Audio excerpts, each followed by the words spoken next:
नमस्कार.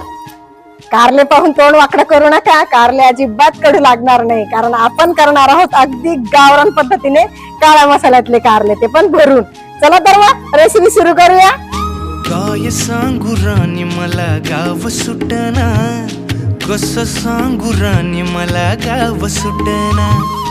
काय सांगू राणी मला गाव सुटना, कसं सांगू राणी मला गाव सुटना. बंद गळ्या मंदी माझं मावनाग अंग, जीनच्या कापडा मंदी दुनिया झाली कशी तंग. जो तो हाय राणी आपल्या धुंदी मधी दंग, माणसांनी माणसांचे सोडले का रंग. म्हाताऱ्याच्या धोतराची गाठ सुटना, काय सांगू राणी मला गाव सुटना. काय सांगू राणी मला गाव सुटना.